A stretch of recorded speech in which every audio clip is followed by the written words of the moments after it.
We had a big report that dropped recently from Elliotte Friedman highlighting that the Mitch Marner extension could be nearing this summer, and the number is getting pretty big according to some sources. Sort of break down that in this episode of Leafs Digest, as well as Sheldon Keefe. He is under pressure by the front office, by the fans, by everyone to perform in this playoff series that are going to be coming up in the next few weeks. So we're going to break that down and much more. But before we do, quick reminder to hit the subscribe button. We are super close to 7,000 subscribers, so if you haven't hit that button already, make sure to do so. But 80% of you guys are not subscribed. And Darius, let's get right into it, and let's start with the major Marner report that dropped. That has a lot of Leafs fans excited, maybe a bit curious, nervous, depending on what you think of Mitch Marner here. And this is what dropped from the 32 Thoughts podcast. And we also have some other stuff. He basically said, I do think their goal is to keep Marner. And the podcast basically discusses the Leafs' plans for Marner. They want to keep him and Matthews together. And then he said he doesn't have any doubt. I think they know that Matthews and Marner want to play with each other. Conversations been had in the past will be had in the future. And we'll see where that goes. And we're not going to, put that away until the summer. And they think that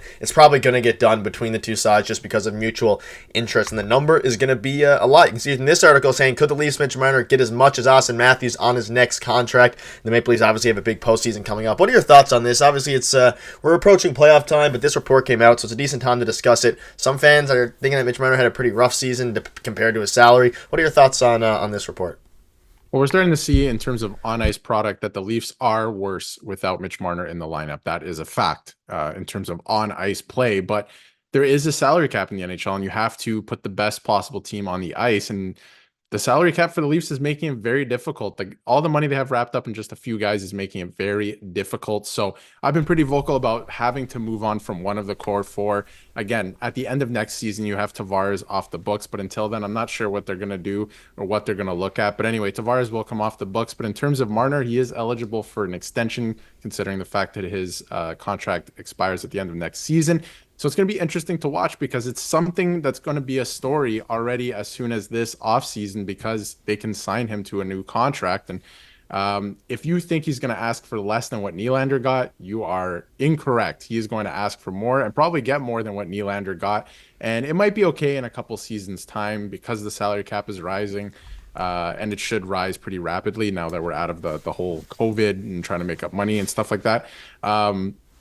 But it's going to be interesting to watch. I think he's going to ask for more than Nylander. I think he's going to get it. Not that he necessarily has earned it. And I mean, Nylander's putting in a better season than Marner has so far this year. So he might be a better player, but there's things that Marner does on the ice that Nylander doesn't as well. So you have to factor that in, but it's going to be interesting. I know the Leafs want to keep him. I mean, he's a pretty valuable player, and obviously Matthews loves to play with him. They've been great on that top line together, but I just wonder what that number looks like. I wonder if he gets paid even more than Austin Matthews. I don't think it's out of the question because Matthews' contract is shorter and he's going to make more money sooner anyway. But I wonder if he gets even more than Matthews. I just don't think it's out of the question. It's going to be interesting, and it starts this offseason. Yeah, and obviously the bigger part to this, or one of the biggest parts, is, you just said it, they want to keep Austin Matthews happy, obviously, and him and Mitch Marner, Matthews plays much better when Mitch Marner is there. The team ultimately plays much better when Mitch Marner is there. He's been out for the past while now, and that was kind of highlighted in that. You can kind of see this article.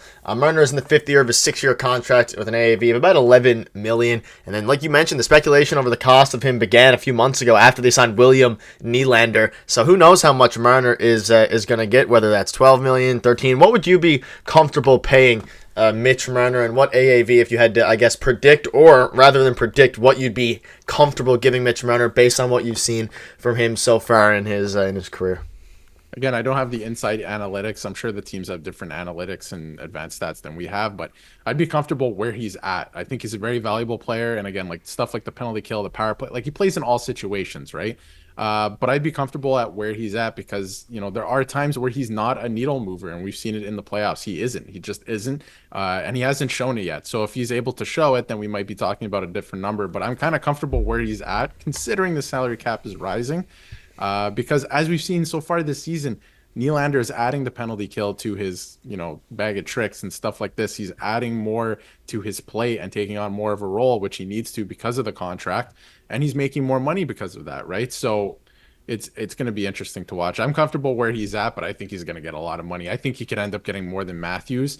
Not that he's worth more than Matthews, just because that's the way, it's going to work. But I wonder how many years he asks for, too, because there's a lot of athletes now across all sports asking for less years, more money, so they can cash out when the salary cap goes up. So it's going to be interesting to watch. I wonder what that contract looks like, because it's going to be something we've never seen before. That's for sure. Yeah, I think ultimately the Leafs will do their best to retain him, even if it costs more, just like they did with, with Matthews and William Nylander as well. So let us know in the comments your prediction of Matthews or Marner's contract and what you'd be happy with. Well, let's move on now to Keefe being under pressure. And Darius, playoffs are fast approaching. I believe 8 games or so left for the Maple Leafs. And Sheldon Keefe, he has. There's an article dropped by Simmons basically saying that the Maple Leaf coach Sheldon Keefe is faced with many different playoff decisions, and he's going to be under pressure this upcoming playoffs. And in his article, he basically gave 3 different reasons. I'm going to focus on the defense pairings. He also gave goaltending. He gave some other things as well. And I'll ask you as well. You can see basically what it says here. Basically, is highlighting that Keefe is going to have to make some decisions regarding the defense pairing, whether that is Benoit, Edmondson, all these guys who are going to start coming back.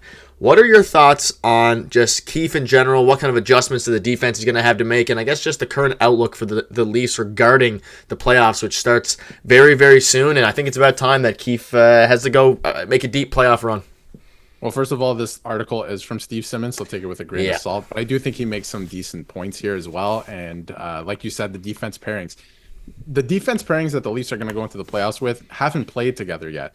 There's guys who've been injured. Riley only came back last game. Like, I don't think we've seen the full lineup, and I think that's pretty interesting heading into the playoffs, because what are the lines going to look like? What's the chemistry going to look like? Are you going to figure it out on the fly in game 1 and game 2? Like, that doesn't bode well for me. I don't know if that's a good idea. I would like to see them together earlier.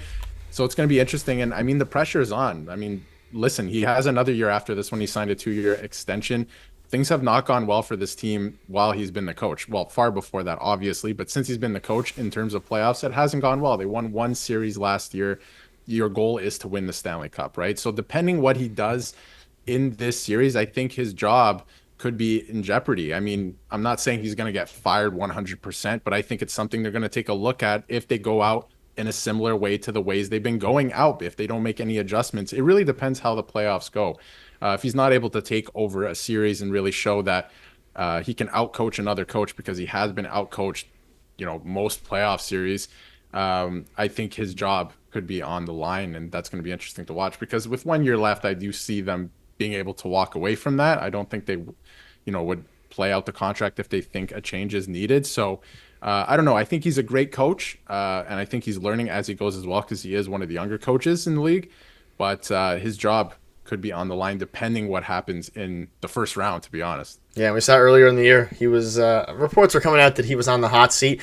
Obviously, the Leafs ultimately turned it around, and now they're kind of middling in the middle. There were some goalie problems and things like that. But yeah, him getting out coached has been a problem. We're going to see how he coaches. This is kind of I don't know if it's his last chance, but it might be one of his last chances if he ends up kind of failing the Maple Leafs. Obviously, it's on the personnel first and foremost, but I think even just at a premise, if they get out in the first round again, you might just have to change something up. But it'll be interesting to see, and that's the exciting part. Is really have no idea what will happen regarding him going forward. But yeah, that'll wrap it up. Let us know what your thoughts are on the Marner situation, as well as your current thoughts on Sheldon Keefe. If you want to check the video from yesterday, click on your screen now, and we'll see you tomorrow.